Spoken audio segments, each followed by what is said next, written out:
Hello, everyone. Welcome to the June 2014 Professor Messer Live A+ Study Group. This is a monthly A+ study group where I take your questions and we try to see if I can give you some answers. And this month, we're going to change the format just a little bit. I've got a lot of questions for you. You've sent me a lot of things throughout the month.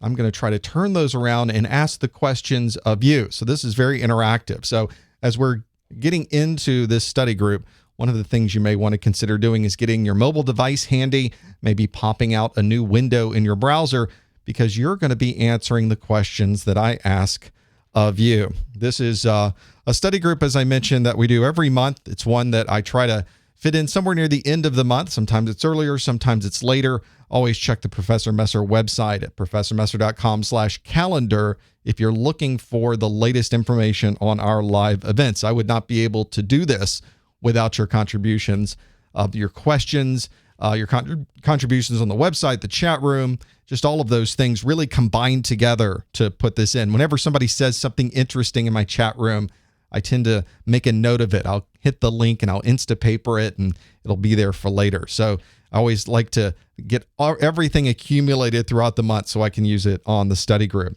I do take calls. We're going to take calls in the second half of the show today. So the first hour or so, I won't be taking any calls. If you're calling in, that's one thing to keep in mind. I won't be answering the phone. So I will announce when I start taking calls. You'll start to hear that. One of the things I also mention is that I do have a YouTube channel at professormesser.com/YouTube. This is where I put all of my absolutely free training materials. I'm making new videos all the time. Behind the scenes, we're doing a lot of things right now. So you don't see a lot of activity on the YouTube channel, but you're about to. So there's all kinds of things happening here. If you wanted to do one thing to really help and get things going on the Professor Messer website, subscribe to that YouTube channel. It's amazing just how much that does and helps us out here. They'll also follow me on Twitter if you want my daily A+ pop quiz. That's a great place to get it from. And just to remind you, you can save a little bit of money if you're ready to take your A+ exam. You don't want to pay the full price. To take that exam, you'd like a 10% discount right off the top. You can get that 10% discount at professormesser.com/vouchers. One of the questions I got also this month is that I already have my A+ certification. I'd like to use these study groups as continuing education credits. And you certainly can. If you Google CompTIA A+ continuing education, you'll find this page that gives you the details about what you can get for continuing education. Now, sadly, you can't just watch my study groups, live events, or the replays to get this continuing education credit. You have to do other things as well, but this can help you, of course, work towards that continuing education piece. And maybe if you'd like to just update your certification by using this, you certainly can. I think a lot of people would probably be using a Network Plus or Security Plus certification to automatically renew the A+, but it's completely up to you. Maybe you don't need those certifications. You just like to maintain the A+. That's a good way to do it. This course is also, or this daily study group, or this monthly study group, a daily study group would be something. But this monthly study group is something that is also I'm able to do because of your contributions. I, of course, make all of my videos available for absolutely free. Every minute, every second of every video is out there for you to watch. You can go to professormesser.com and see the entire index. One of the things that I also have available is an offline version of this. If you're on a plane or you don't have a very good connection to the internet, you can purchase these materials. So feel free to go out to professormesser.com/downloadable-A+. And of course, I've got also online and in these videos, transcripts and closed captioning with those as well. Now, I mentioned earlier that I was going to be asking questions of you.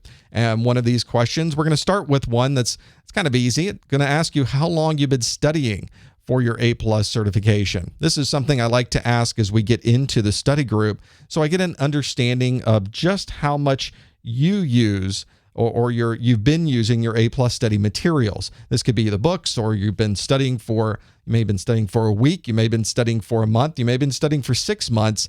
This helps me understand a little bit more about the people that are watching live. And one of the things that is nice when I have people watching live is you can contribute and participate in these live questions that I have. The first hour of the study group today is nothing but questions. I'm going to grill you on specific A+ topics. I've got a bunch of them lined up. So this is going to be great to be able to do that. There is quite a bit that we have been working on behind the scenes with the A+. For those of you that have been watching A+ up to this point, you've got your 22801 and 22802 certifications. You know that those certifications themselves have been around for a while. You're still going to see them around for, they're not due for an update for another couple of years or so, maybe certainly more than 12 months. So this is the current version of topics that we will be discussing with the A+ certification today in this study group. One nice thing about the A+ certification, of course, is that a number of things in the certification are updated, but of course, another large amount of things never gets updated because the technology is still there. A CPU is a CPU is a CPU. You don't really change how that operates. Of course, it changes in the context, the internals of the CPU, and certainly the A+ certification talks about the changes that have occurred through the years and how we now have CPUs that have the memory controllers and the video is built right into the CPU, and there's even more interesting things coming. So it's nice to have that there as well. And we can see here, in fact, we sort of see normally what we get on our study groups where we have a lot of people that are just starting out somewhere in the 1 to 3 month time frame. And then there's folks like me that take a long time to study for their certifications. In fact, in the chat room, folks are saying, oh yeah, I was studying the last version of the A+ certification. I'm still trying to catch up with everything. I'm working on certifications myself right now. They are not A+ or CompTIA. They're relating to other things, but I have the same problem. I sit down at night, I start reading, and then I wake up and it's morning. I missed an opportunity there. I started reading. I'm certain I got through at least a page. And then my day has started over. So those of us that have some of those types of requirements in our life, it becomes a little bit of a challenge sometimes to be able to do that. Well, this is a pretty good idea. So get your mobile device, get your maybe an extra browser or pop up a browser window. We're going to do a lot of questions like this today. I've got quite a few things lined up, and I think that's where we're going to start today, is with some of these questions.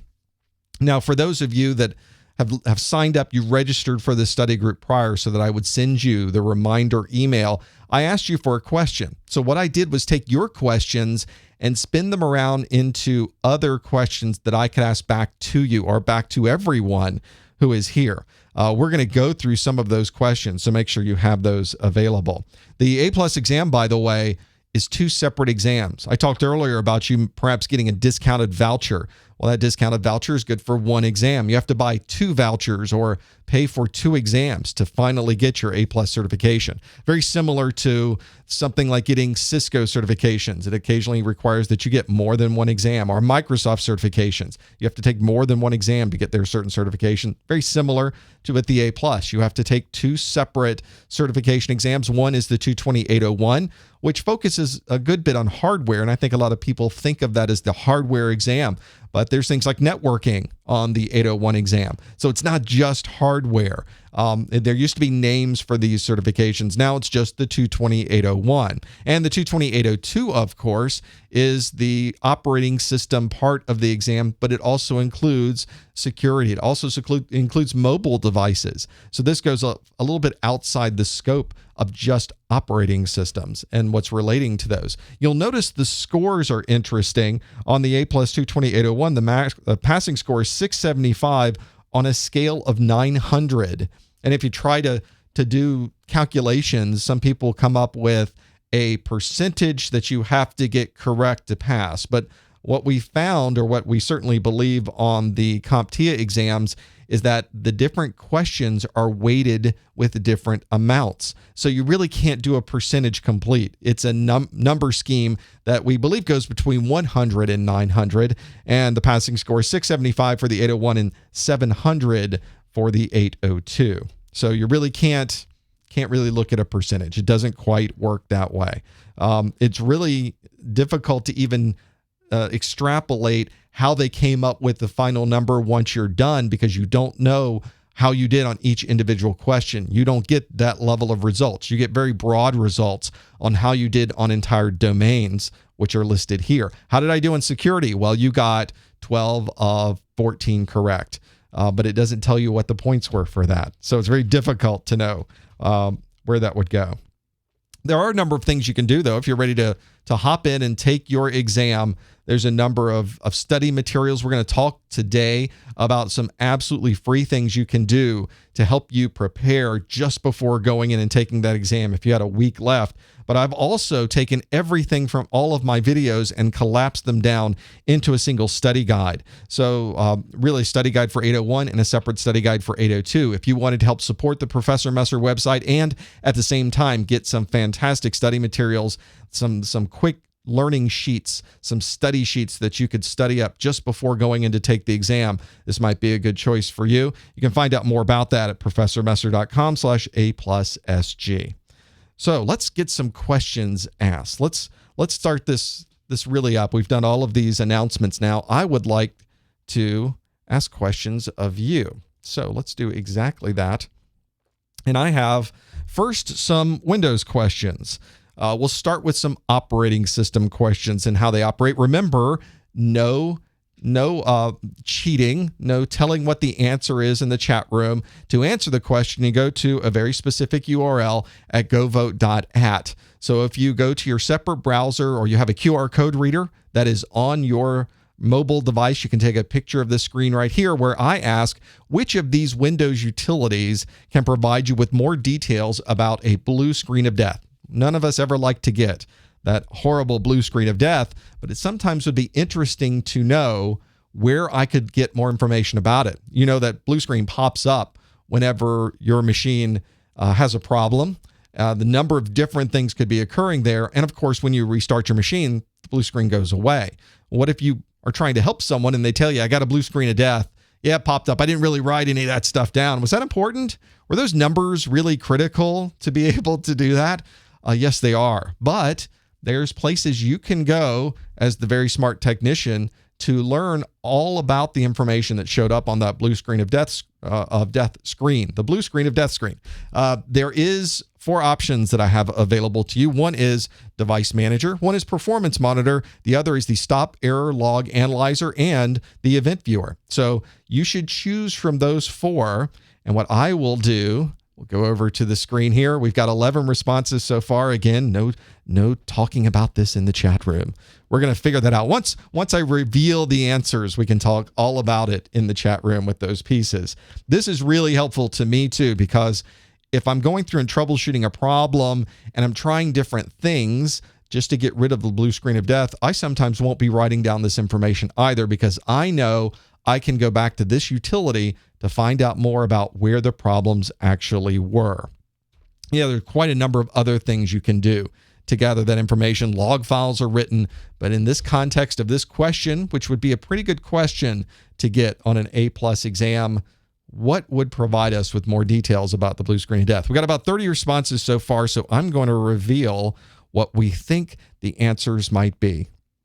You know, one of the things I like to do on these study groups is to try to throw you curveballs, but this clearly was not a curveball for anybody who's watching. Nobody said Device Manager, didn't fool anyone there. Nobody said Performance, or one person said Performance Monitor.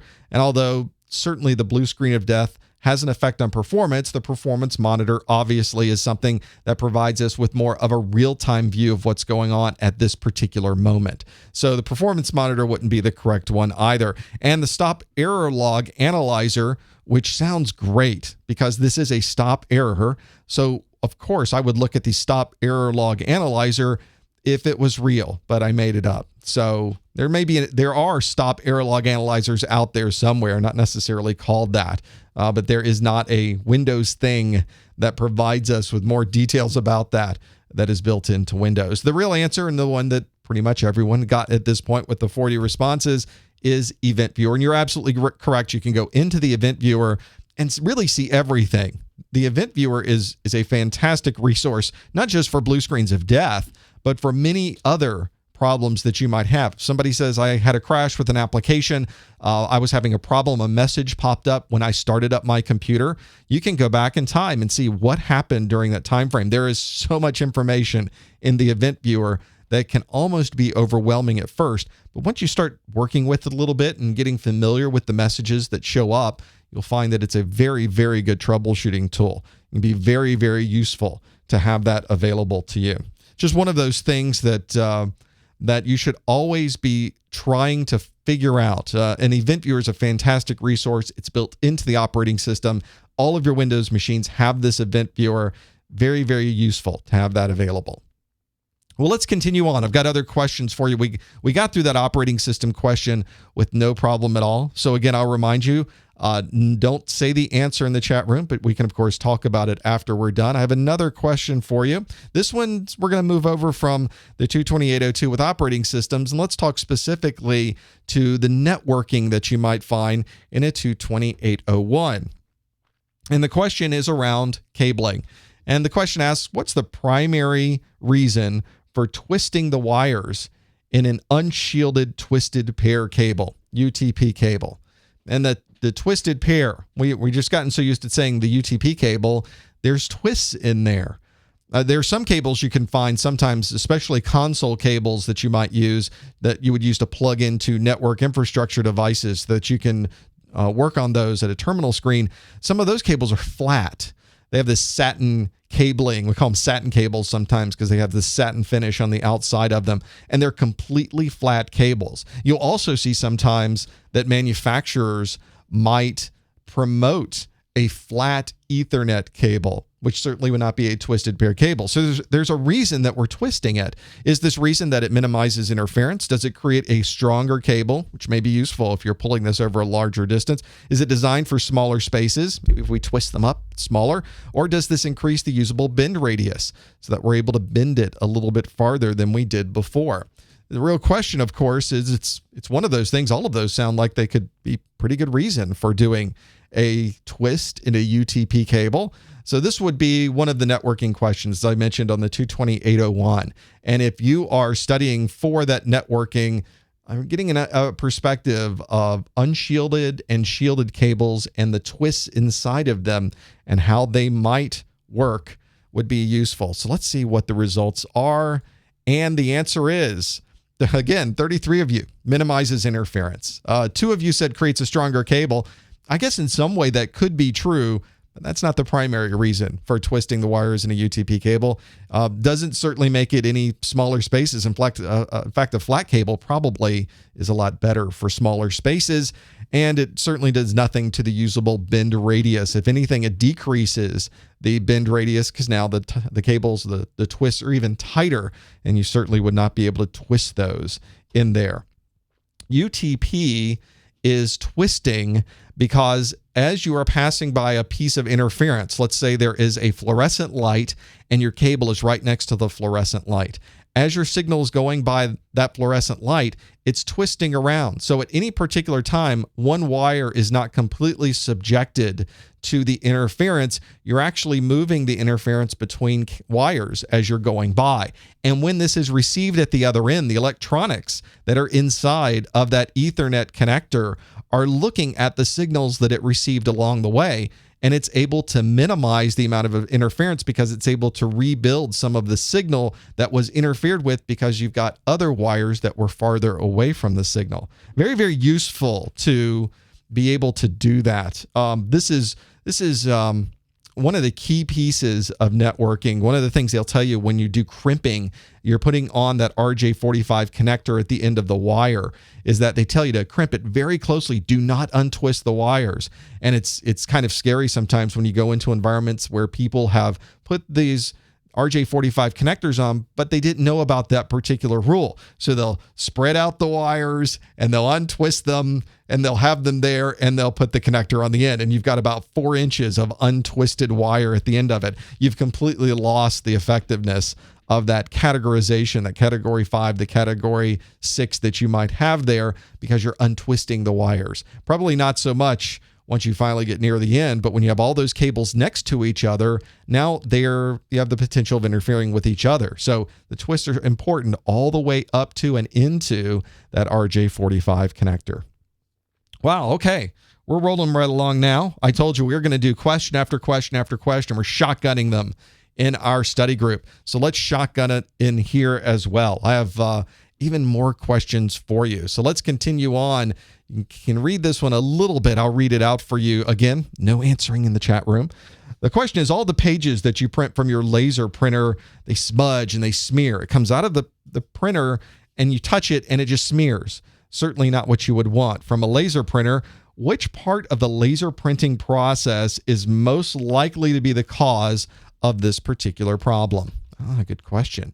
I think that's one that you may want to think back at the laser printer process itself and how it goes through a laser printer. That's certainly one of the things we have to know about printers. And a lot of the questions that I got on this month's study group were specifically about printing, probably because nobody really enjoys the laser printing process and having to remember things about printers. Printers, for some reason, always break. There's always a problem, and troubleshooting it can be many and varied to try to figure out where that problem is coming from. So that's one of the things that I think about whenever I'm thinking about putting together questions to ask you is I got to stick a printer question in here. So this is our printer question of the month, if you will. Some folks were talking about the laser printing process and how that works. One of those challenges with printers is there's so many different places where that can really be an issue. So I think that's where whenever I start looking at what to ask you, that's a place I absolutely go to do exactly that. So let's see what we've got on here. I've given that QR code up there far enough so you can see what's going on. So let me flip over to that screen. Here we go. We've got, again, the pages from the laser printer. They're coming out smudgy. The options that you have available are fuse, develop, transfer, or clean. One of these processes is not working properly on your laser printer. Which one is it? Let's find out. And the results are, I think many of you are ready to take your A+ exam at this point because 38 of you said fuse. And that would be the correct answer in this case. The fusing process, as it sounds like, provides heat and pressure to fuse the toner right onto the page itself. If that fusing process isn't working, then the toner remains in its dust-like form and you're able to hit it with your finger and it smudges everywhere. If you've ever pulled a piece of paper out of the laser printer that got jammed somewhere in the middle of the process and you pull it out, you get all smudgy because the toner has not been fused to the page. It's one of the last things that happens in the process. So if you pull it out before it gets through that fusing process, it's going to be a mess when you start pulling it out of there. The develop process, not quite. Transfer process, not quite. The cleaning process, not quite either. A lot of you had an idea of what those pieces are. This is one, yeah, you can almost visualize it when you're working with it on your computer. This is, for instance, the inside of the photosensitive drum on the laser printing process that's inside. Maybe if I could find a way to get rid of my head there, you'd see it a little bit better. The first part of processing coming through, we charge the photosensitive drum. So the charging process is not our problem in this case. We expose the drum by hitting it with a laser and effectively etching out with positive and negative ions the picture that we would ultimately like to show up. And after that, the developing process takes the toner out of the toner drum. That's what I'm trying to say over here with this toner drum. And it actually puts the toner into those spots that were exposed. We've got then a part where the paper is coming through and we transfer now that toner off of the drum and onto the paper. This is the part where it would be smeary right in this section, as you've now got the toner off of the drum and now it's on the paper. Notice that the paper, it's kind of hard to see in this particular picture, but your paper is much longer than the actual circumference of the drum. So it takes the drum a number of times to go through to finally get the paper all the way out. So your drum might cycle through 3 or 4 times to print a single page of paper. That's why if there's ever a scratch on the drum, you notice on your paper there will be a mark on your paper 3 or 4 times down the length of that paper. Finally is this part at the end, the fusing process, where the pressure and the heat comes and melts that toner, fuses it to the paper. That's why when the paper comes out at the end, it's all hot and crispy. One of those things. That's very useful to be able to have that there. This is when I start putting the questions together for you. Laser printer questions, for some reason, are a big thing. So I wanted to be sure that we got one of those in before we were done today. if you're watching this and you want to get credits, continuing education credit for the study group, all you have to do is go to the Professor Messer website and send me a note. There's a contact us link at the top of the page. And if you send me the phrase laser printer, I'll know that you watched this particular study group. So you'll be able to work with that and have it available for you as well.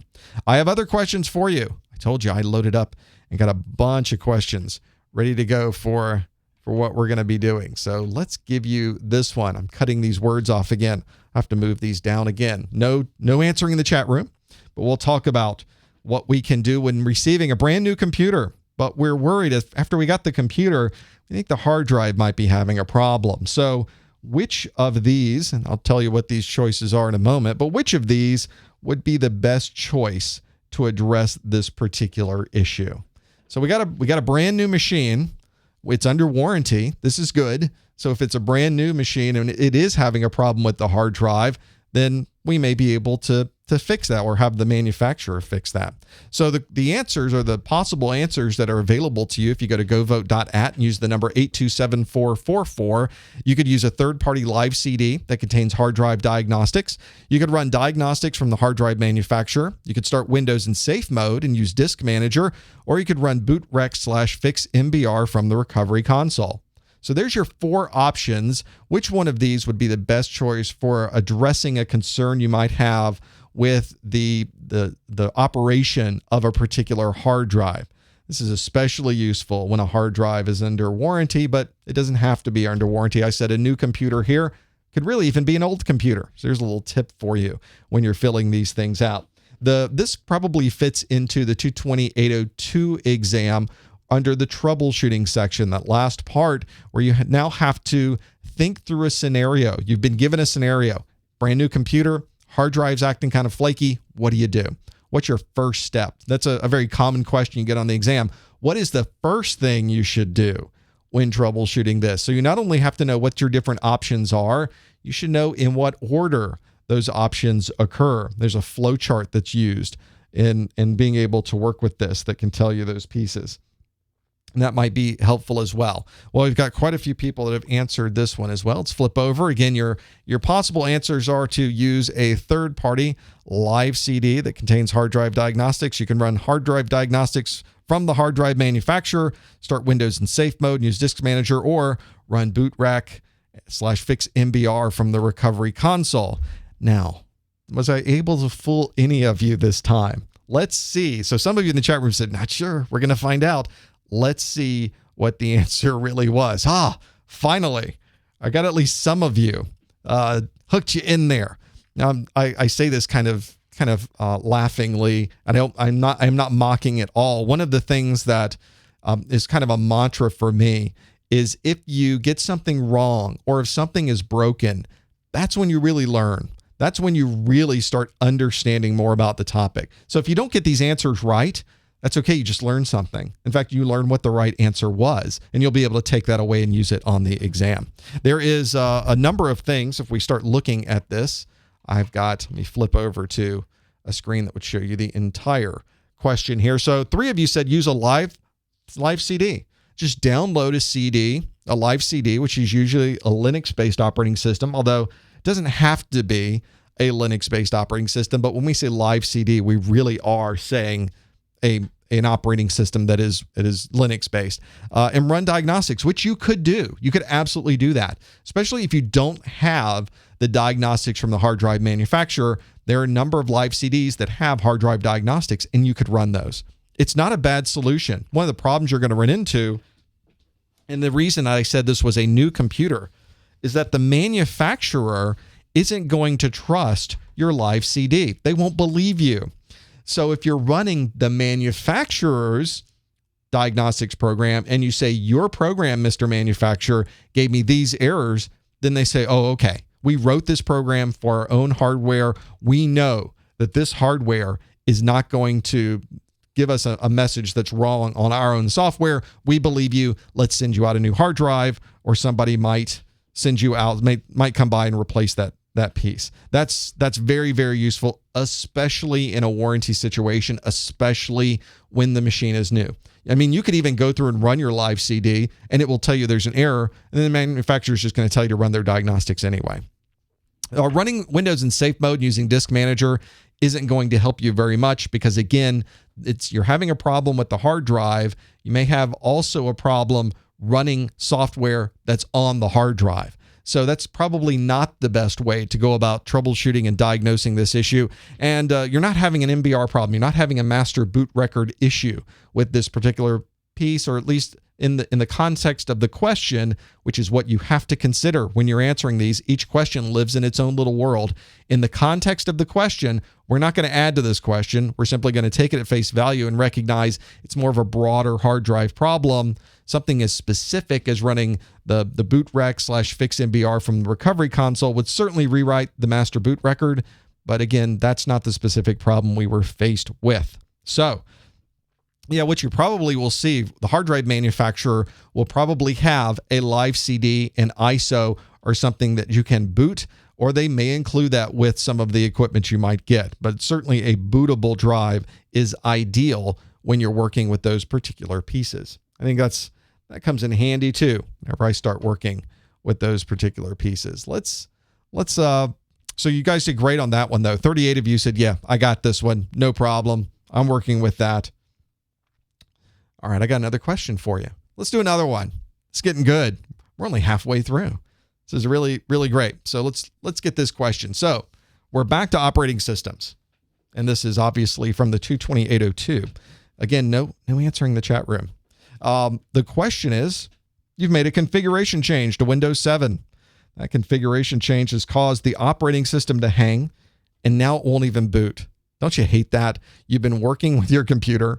You made this one configuration change. I thought this was going to help me. I thought it was going to improve the performance. Now it won't even boot to the Windows 7 desktop.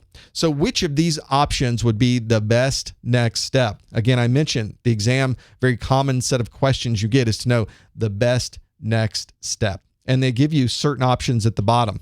These may not be the very first next step you might do, but you have to choose from the options available to you. That's another important consideration. My first next best step might be to hit the side of the computer. Well, that's not one of the options, and probably not a very good one either. So go to govote.at and number 13015 will give you the answer. The possible answers are reinstall Windows as an in-place upgrade to retain all the user data. Should we revert to the last full backup? Should we boot with a live CD and modify the registry changes manually? Or should we load the last known good configuration? We've got a number of things. So if we've broken the operating system, one of these is going to be the best next step. Always important to look at the best next step with this. This is where you really start getting into the details of understanding the questions and the process of the questions that are presented to you during the exam. You need to understand these terms that are used by CompTIA, the best next step, because now if you've never seen that before, you have to kind of think about in your head, what are they talking about? But if you've already had some sample tests that have provided that can show you that as well. Let's look at what you said. I'm getting nowhere on the fooling the audience today. I'm getting nothing. 45 of you gave the correct answer, which says load the last known good configuration. That is the best next step. Now, you could, of course, I like the two of you that said, I'm not even bothering with that. Let's go to the last full backup. I know, excuse me, I've got a backup. It's the last full backup. I'm good. I don't need anything more than what's in that backup. So I'll be in good shape with that. I love that. I'm by the way, about 30 to 45 seconds behind on these live streams.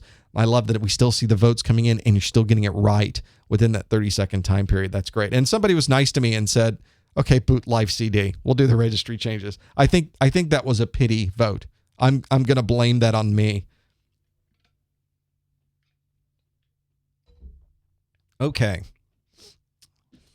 So far, and some of you have even said in the chat room, hey, this is working out pretty good. We've got a lot that we're able to go through in a short period of time. And again, if you've tuned in late, I know there are a few of you that are on hold. We're taking calls during the last part of the show. So we've still got another 30 minutes or so before we get to the phone calls, but you're welcome to call in if you're looking at the feed on professormesser.com/live. Those phone numbers are right there on the screen, and you're absolutely welcome to call in. And it's also on the Professor Messer website.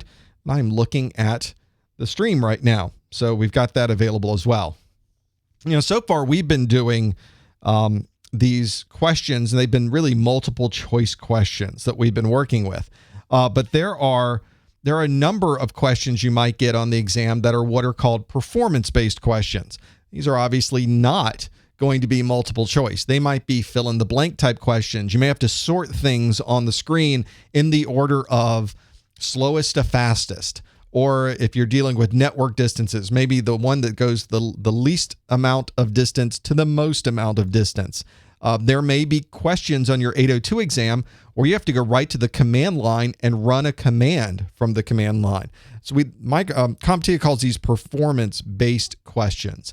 And they can be challenging if you've never been at the command line, you've just been watching videos, or you've just been reading a book, you've never actually sat there and touched it. That can be a challenge. Well, what I'm going to tell you about is a way to go to the command line, run some labs, get some hands-on work without ever having to load any new software or install any new hardware on your network, on your computer, or anywhere there. You don't have to worry about virtual machines. You don't have to worry about finding operating systems. And it's all done with the GTS Learning Freestyle system. I've mentioned this before in study groups, and I'm going to show you some of the virtualization capabilities that are all in the cloud, but also keep in mind that this comes with an entire A+ book. It's all online. It comes with my videos embedded into that book. It has two complete sample tests that this comes with. So you're not just getting a set of labs that you can work with, you're getting something that you cannot just do the labs, but you can read the book and you can watch the videos in context and get sample questions during this piece. So it's nice as well. There is a nice part about this GTS Learning Lab is that you can run it all in a browser. You don't even have to install new software if you've got a modern browser. I'm running one here on my Firefox. This is me logged into the live practice labs from GTS Learning. Here's system administration. I've got user account management. There's disk management, file management, application management. Let's go into application management. We've had some of the application questions already, and you've got the sample on the right side that tells you what's going on with this sample piece. And you can, of course, resize this and make it a different side of the screen. It's a little tiny piece on the right side for now. But these practice labs also include these other machines that are here. So I can power on a domain controller. Here's a Windows 7 device. Here's a Windows XP. So just by clicking on the screen, I'm now powering them up. And you can kind of see there's a little orange light next to them as they power up. And as they are starting up out there in the cloud, they will turn green when they're available for me. And during the meantime, I can read through everything relating to the lab itself. I can read through and look at pictures of the lab. I can see all of the details and things that are expected of me. So in fact, it even says go into Windows Explorer, go to the lab files directory, copy an exe file, put it into the documents folder. You're going to get a security warning. What do these things mean? And then you're able to go through and look at compatibility and other pieces with it. For instance, I can just go into the Windows 7 device that's here. And by clicking the Windows 7 device, this one I've got set up to run in Java, but you could also run this as HTML5. So I've happen to have Java running or installed onto my machine, so I can do that. But if you're somebody who don't like Java, change your configuration right at the bottom of the screen. I'll flip it between HTML5 and I'll connect to the data center. And now notice it didn't show any of the Java piece. So if you're somebody who's very concerned about that, you can do that as well. This is great because all I need is a browser. I don't need anything else. I don't need Windows licenses. I don't have to purchase any hardware. I don't have to upgrade my memory. It's a great way to do it, and it's remarkably inexpensive. I mentioned that we've always had this relationship with GTS Learning.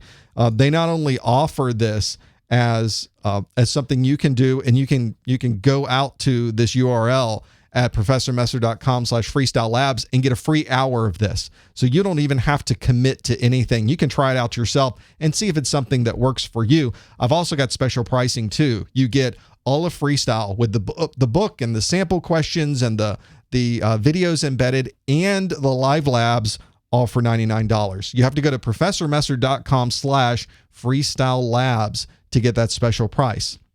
And we like working with the folks at GTS Learning. I've been working with them for years. I've been to their offices in London. Just great people to work with. I like the pieces they put together. I use their materials to create my videos. So it's a very nice working relationship I have with them. And it's something that I like what they're doing with this as well. They have not just A+ labs. If you go out to the Professor Messer website, you'll see I have links to the Network Plus labs, to the Security Plus labs. It's just a great and easy way to do all of this on your computer without having to commit to purchase any of those pieces. Again, professormesser.com/freestyle labs to be able to see that piece of that. And we appreciate them supporting what we're doing here with our study groups. They're great folks.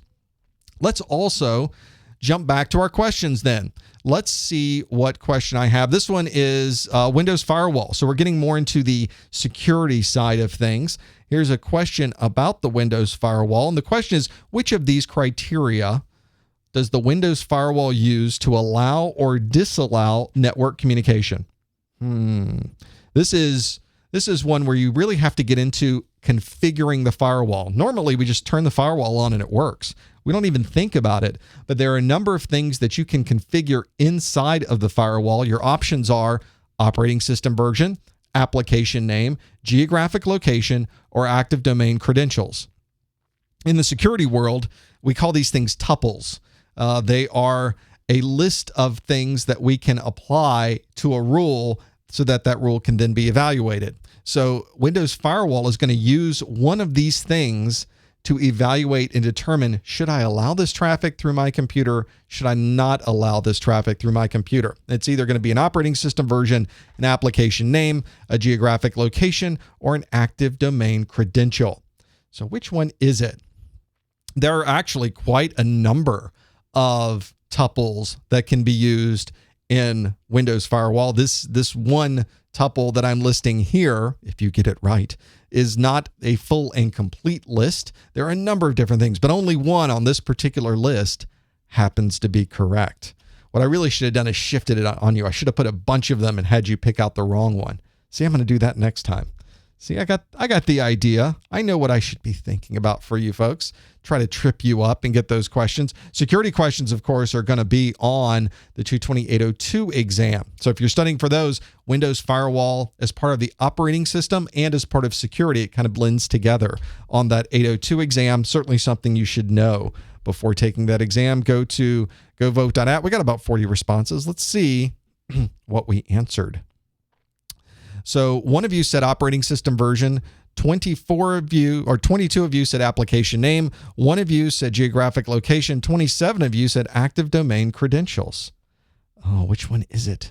So this time, finally, I was able to fool the group. Windows Firewall doesn't take into account your active domain credentials when making a determination. There are other firewalls in the world that will look to see who you are. They're usually a network-based firewall, but the Windows Firewall that is running on your machine already knows that you're logged in. It already knows that you're running.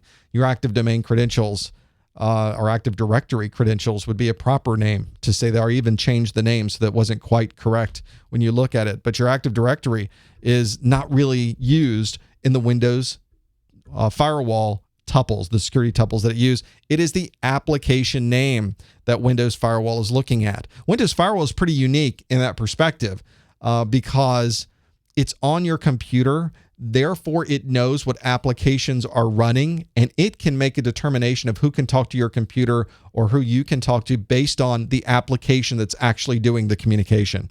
So really nice capability there, because you could say, I'm running a file server, I'm running an FTP server, allow access to FTP, and I'm also running a game server, don't allow access to the game server. And so you can specify at the application level, at the executable level, to be able to do that. Application names, they're not spoofed. This is something that is inside of the operating system. So this is not someone else fooling you about the traffic going inside. It is something inside of Windows that does this. The Windows Firewall actually has additional capabilities that go beyond just application name. There's a function inside of Windows Firewall called advanced security. So I wanted to list out for you all of the tuples that could be used for this. Of course, it's doing this in Windows Firewall, both on the inbound and the outbound. And it's using these rules based on the application that's running on your computer. So that's what we mean by an application name. It's the app that's running. It's Solitaire, although Solitaire doesn't make any outbound connections. It's Explorer. It's using Internet Explorer and Windows Explorer. Those are applications that are running on your network, or not on your network. They're running on your computer, and they're talking out to the network and possibly allowing connections in from the outside. And so that's how Windows Firewall does this. It looks at a program, an application, a program, an executable that's running. It looks at port numbers. It looks at the services that you have running on your computer, and it's able to even provide levels of port and protocol. It can do it by IP address ranges. You could set up quite a number of different options when you're working with Windows Firewall, and I think it really provides some very nice capabilities. I think this is one of the reasons that whenever we say you should be running your firewall locally, this is a good reason why. There's a lot of granularity there. And Windows Firewall makes for a great firewall. If you're on any device, whether it's Windows, whether it's Linux, whether it's Mac OS X, you should be running your local firewall on there. Don't turn off that firewall. It's protecting you, especially if you take that device and it's mobile out to an open wireless network somewhere. You really, really, really want to have that firewall turned on. Don't miss that part. Becomes very, very important. So there, we learned something today. If we got nothing else out of today, let's see if I can give you something a little bit easier then. You probably saw this one pop up before, which is which of these optical storage formats can support a maximum of 4.7 gigabytes on a single layer of media. Go to govote.at to the number 18670, or take a picture with your QR code reader and go right to it. Yeah, talking the question in the chat room, if we go back to that question, there may not be an Active Directory domain that is active. It may not, you may just be on a home computer. So it doesn't work that way necessarily. And certainly Windows Firewall is not dependent on whether you are on a Windows workgroup or Windows domain. It doesn't care. Not an issue at all.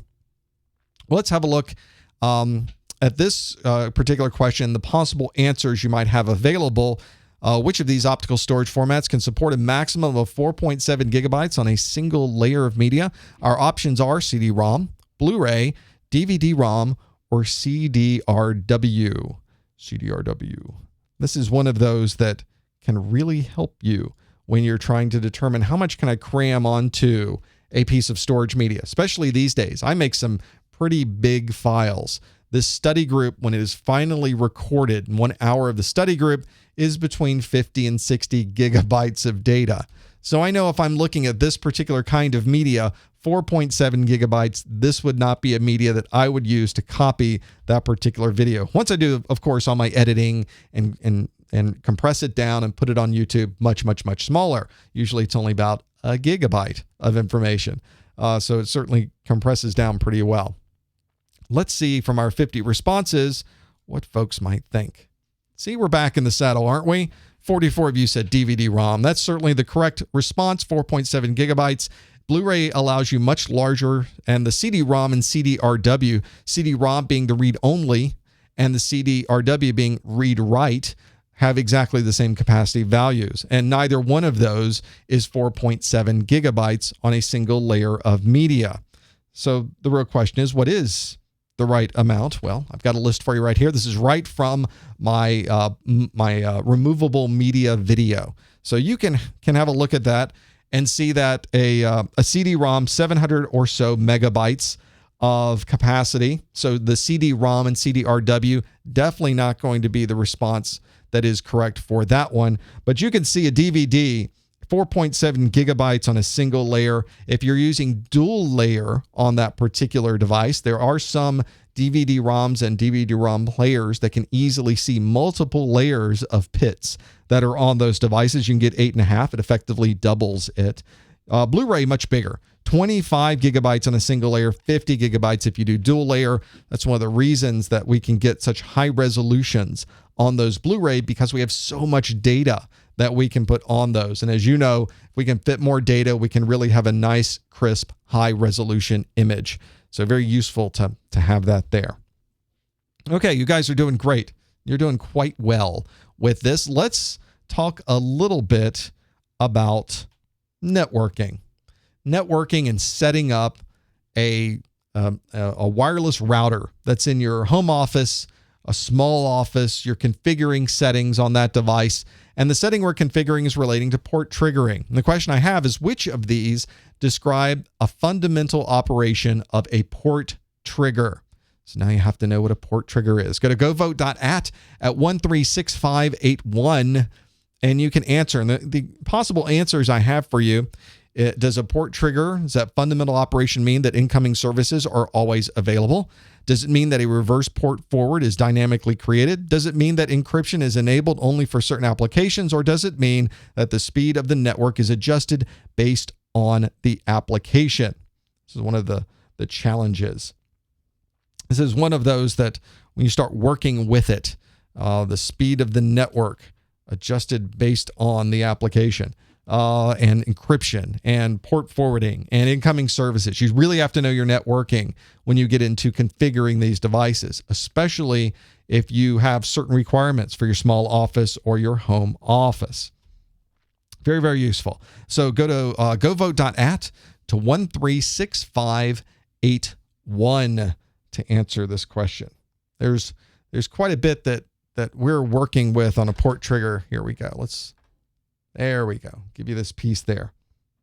You can kind of see as we're voting here what those might be relating to.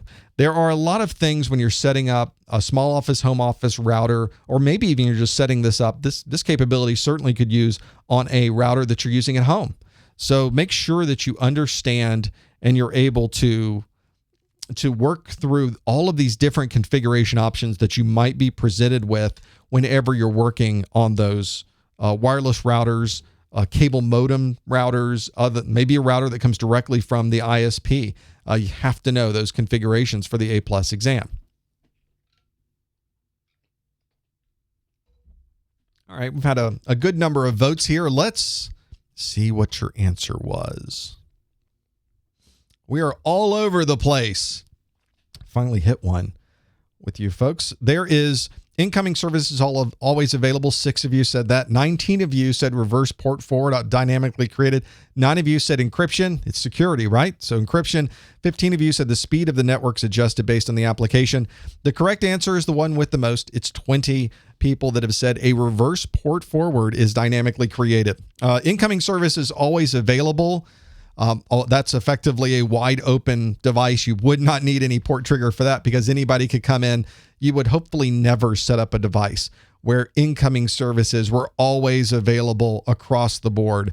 Certainly not what a port trigger does either. Encryption has nothing to do with port triggering. So anytime you see encryption associated with that, certainly not the right answer. The speed of the network adjusted based on the application, that's quality of service, QoS. And in this particular case, port triggering has nothing to do with quality of service. And the 21 of you said reverse port forward dynamically created. You would be absolutely correct. These port forwards, they can be pretty nifty, actually. What if you were able to close up a network connection, not allow anybody in until you happen to run a certain application, and that's what allows people in? That's a very common port forwarding type piece, or port triggering type piece. It's very similar to a port forward. A port forward sets it up and it's always open all the time. You're telling your router that if anybody ever is inbound on a certain port, always send them inside. What a port trigger does is if anybody comes inbound to a certain port, only send them inside if a certain application is running. And that becomes really, really useful. So if you've got a game server running or a file server running internally, people won't have access to the inside of your network unless that device is actually working. So this is really a nice dynamic feature of your router, is that your router can make that determination and only allow people in during that certain time of the day when you happen to have the server running. Very useful to have that there. Only one person can trigger this at a time. It's an IP address. One IP address can make that trigger so that it sets up that rule going to that one particular piece of that. So very, very useful to have that there and be able to work with it. And keep that in mind, because port forwarding and port triggering are very easy to mix up. You want to be sure you know those, because you have to know both of those for the A+ certification. Very, very useful to have that there. Let's hold on just a moment. Let me get the next question ready.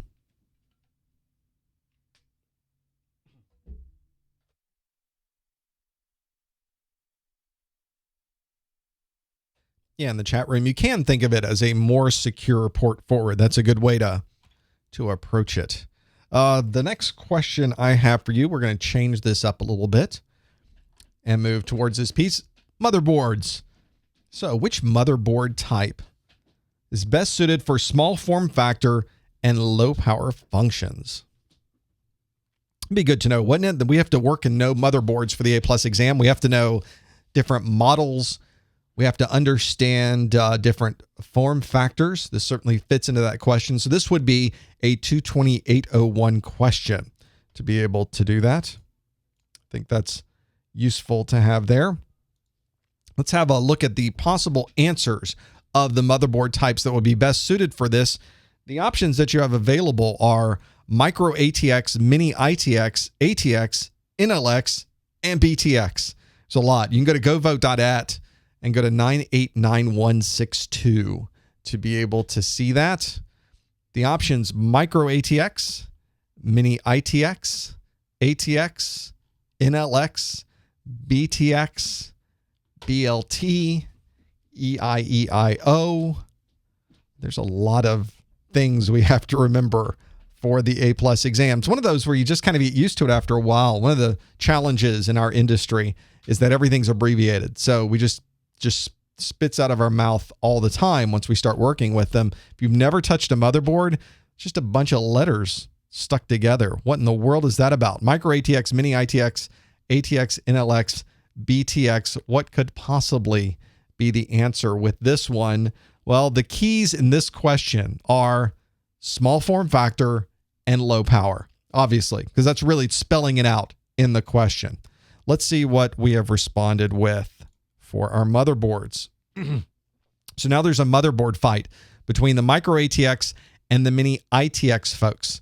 And this is where we start getting into what the different options might be. And we really need to break down the motherboard types to know this. And if we start looking at motherboards that were specifically designed for small form factor and for low power, then you're going to get into the ITX motherboards. These were specifically created for those. I think you could possibly say ATX, but ATX is not small form factor enough. You know, we're looking for the best answer on our A+ certification exam, and the best answer, the smallest form factor and the lowest power, certainly would go to the mini ITX. In fact, you could even go all the way down to the mobile ITX, very tiny little motherboard, or the Pico ITX or Nano ITX. I said mini here just to compare it to all of those other motherboard types. This is where we start looking at where we can put very small devices into mobile areas or into next to our computers, next to our televisions. You know, that's one of the things that we get. We start working with these newest applications where we're streaming a lot of information onto our computers or onto our televisions. We need a computer next to it. So you've seen the Apple TV's been out forever. You've seen Roku. It's been out for a number of years. And even Amazon has just released their Fire that sits next to the Fire TV that sits next to the television and does its own streaming from Amazon streaming service. These are quite remarkable, and they're using these much smaller motherboards to make that happen, because you don't want a big box sitting next to your television. You want just a tiny little thing you can plug in and be able to work with. So very useful to have that there and be able to work with those pieces as well. Well, I have more questions for you. We're down to the last minute or so of the questions that I've set up for you and had available, and I think we have run through them today. The last questions I have for you is, which Windows command line utility provides you with an easy method of modifying the applications that load during startup? If you go to govote.at, the number is 796776. you'll be able to do that and have a look at that question. Your options are msconfig, msinfo32, dxdiag, or regedit. One of those four would be really good to use to modify the applications that load during startup. It's kind of a question where you do have to think about the way it's being asked. Again, it's often you'll be asked for the best answer. In this case, you're asked for which Windows command line utility provides you with an easy method. I guess you can assume from that the easiest method for modifying the applications that load during startup. One important consideration of the A+ exam is they tend to make these questions very clear. There is always a best answer that you could be putting on there. There are no trick questions on CompTIA's exams. So when you start working with and looking at a question, the right answer, if you know the material, will jump right out at you. It'll be very clear based on how they're asking the question and the responses that are available, which one is correct and which one isn't. And so it's important that you also work along those lines too. This is one of those that also requires that you know the operating system as well. I think that's an important consideration too. You have to know these commands because you'll often be troubleshooting when people are trying to work at the command line. If we look at the responses, how many of you have been working at that command line? Quite a few of you. Quite a few of you said, oh yeah, I use msconfig all the time. msconfig gives you this nice little checkbox of all of your applications that run on startup and all the services that run on startup, and you can check and uncheck just by clicking a little box. What could be easier? Now, of course, you could go into regedit. 5 of you said, no, the easiest way is regedit. You people are crazy. There's nothing inside of the registry editor that's easy. Nothing. In fact, you'll break stuff really easily. And certainly you could go into the registry editor, done this many times, go in there, modify what starts up, because you go to HKey local machine, under the Windows, and the run, startup. You can go all the way down that line. The problem is that there's so many places inside of regedit where things can start. And certainly we've seen that with malware. The easiest way is to absolutely do msconfig. And you folks got that very, very well. Got that piece very, very well. This is one of those that once you start using it, it's almost addicting. It's so easy to use regedit to get those things going. And then you start using msconfig and you're like, oh, this is even easier. How could I not use this? This is fantastic. It's one of those that can save your life when you start working with it. And it certainly is one that I use all the time. Well, this brings us to the end of the main part of the show. We do an after show as well. So if you're watching, feel free. If you're watching live, feel free to hang on. If you're watching the replay, there's a second video that I edit that has the after show in it. If you're planning to call in and ask some questions, this would be a good time to get on the line as well. And so I have some things for you to consider before we close up the shop today. One of those is I have those questions just like you saw today. I send a question every day. And if you're following me on Twitter, you'll get that question. If you're following me on Google+, you get it. On Facebook, you might get it. Facebook makes their own determinations on whether my questions show up in your feed. And that's why I always say if you're somebody who wants that question every day, you may want to consider just adding me to your Twitter. This might be a good reason to have a Twitter account right there so that you can follow me and get that question every day. I also, as I mentioned, if you subscribe to me on YouTube, there are enormous things the enormous value that comes from that on my side. Such a simple thing to do. I can't thank everyone enough for subscribing to the Professor Messer channel. It really does give us a lot of capabilities we would not be able to have because we're able to show the support that we have to our friends at YouTube and over at Google. There is, of course, those quick reference guides I mentioned. If you don't want to take notes yourself, or you would just like a consolidated PDF that you can download right now and read through a week before you go in to take that exam, you can find all of those at professormesser.com/A+SG. And of course, I mentioned the GTS Learning Freestyle and all of their live labs. You can find all of that at professormesser.com/freestyle-labs. We do these study groups every month. You can find out when the next live event might be by going out to the Professor Messer website. Just put /something. /calendar takes you to the calendar.